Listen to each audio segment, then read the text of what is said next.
ចាជំរាបសួរក៏ដូចជាសួស្តីបងប្អូនទាំងអស់គ្នាថ្ងៃនេះខ្ញុំមកស្លសម្លកកូរត្រីអណ្ដែងជាមួយនឹងឆ្អឹងជំនីជ្រូក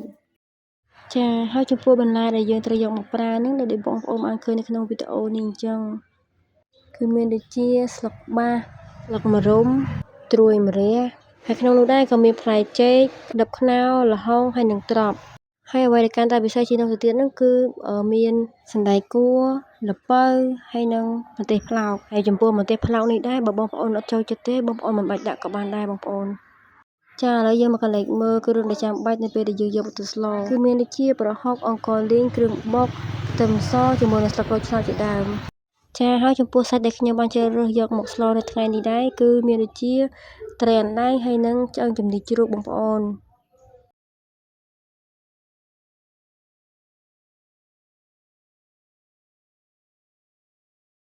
ចាឥឡូវយើងងាកមកមើលវិធីស្លរបស់យើងវិញម្ដងដែលជាដំបូងយើងដាក់ទឹកដោះគោឆៅគ្រឿងបុកប្រហុកខ្ទឹមសជាមួយនឹងស្លឹកក្រូចសើចបន្ទាប់ពីយើងធ្វើការដាក់រួចរាល់ហើយគឺយើងធ្វើការច្របល់ចូលគ្នាឲ្យវាបានសព្វល្អហើយក៏យើងបង្ការកុំឲ្យវាខ្លោចបានដែរបងប្អូនអញ្ចឹងបន្ទាប់ពីយើងច្របល់វាសព្វល្អហើយគឺយើងដាក់ជាមួយនឹងអង្ករលីងលើបន្ទាប់ពីយើងធ្វើការច្របល់គ្រឿងរបស់យើងសព្វបានល្អហើយគឺយើងធ្វើការដាក់សាច់ចូលដោយសាច់នេះដែរដូចបងប្អូនបានឃើញមុននឹងអញ្ចឹងគឺមានត្រីអណ្ដែងជាមួយនឹងឆ្អឹងជំនីជ្រូកចំពោះសាច់នេះដែរបងប្អូនចង់លីងសាច់ជ្រូកមុនហើយបានដាក់ត្រីក៏បានដែរឬក៏បងប្អូនចង់ដាក់តែម្ដងទាំងពីរក៏មិនខុសដែរបងប្អូនចឹងបន្ទាប់ពីយើងដាក់សាច់ហើយបងប្អូនកុំកូរវាខ្លាំងពេកបងប្អូនកាលណាយើងកូរខ្លាំងពេកវាធ្វើឲ្យបែកសាច់ត្រីអញ្ចឹងហើយនៅពេលដែលយើងដាក់ត្រីរួចត្រូវការឲ្យយើងកូរត្រីរបស់យើងម្ដងបន្តិចម្ដងបន្តិចបងប្អូន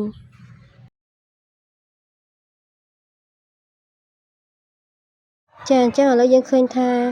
ត្រីសាច់របស់យើងចូលជាតិជាមួយគ្រឿងរបស់យើងបានល្អហើយយើងធ្វើការដាក់បន្លែជាមួយនឹងទឹកចាហើយចំពោះបន្លែដែលយើងត្រូវដាក់មុននេះគឺបងប្អូនត្រូវជ្រើសរើសប្រភេទបន្លែដែលរឹងយកទៅដាក់មុនបងប្អូនចាអញ្ចឹងបន្ទាប់ពីយើងដាក់បន្លែហើយយើងរង់ចាំឲ្យវាពុះចាអញ្ចឹងឥឡូវសម្លរបស់យើងបានពុះហើយគឺយើងធ្វើការលាយគ្រឿងទេសរបស់យើងចូលចាដោយគ្រឿងទេសរបស់យើងនេះគឺមានអំបិលស្ករសប៊ីចេងម្សៅស៊ុបហើយនិងទឹកត្រីជាដើមដោយចំពោះគ្រឿងផ្សំនេះដែរបងប្អូនអាចលាយតាមចំណង់ចំណូលចិត្តរបស់បងប្អូនបានចាអញ្ចឹងបន្ទាប់ពីយើងធ្វើការលាយគ្រឿងទេសរបស់យើងរួចរាល់ហើយគឺយើងធ្វើការដាក់បន្លែរបស់យើងចូលវិញម្ដងដោយបន្លែដែលយើងត្រូវដាក់ចុងក្រោយនេះគឺជាប្រភេទបន្លែស្លឹកបងប្អូនដោយបន្លែស្លឹករបស់យើងនេះគឺមានត្រួយម្រុំត្រួយម្រះជាមួយនឹងស្លឹកបាសផងដែរចាអញ្ចឹងឥឡូវបន្ទាប់ពីយើងធ្វើការដាក់បន្លែរបស់យើងរួចរាល់ហើយគឺយើងធ្វើការកូរវាបញ្ចូលគ្នាហើយរង់ចាំឲ្យវាពុះចាអញ្ចឹងឥឡូវសម្លរបស់យើងគឺបានពុះហើយក៏ឆ្អិនដែរបងប្អូនហើយទន្ទឹមនឹងនេះដែរវីដេអូរបស់ខ្ញុំក៏ឈានដល់ទីបញ្ចប់ដែរបើមានកំហុសខុសឆ្គងសូមខន្តីអភ័យទោសជួបគ្នាក្នុងវីដេអូក្រោយអរគុណ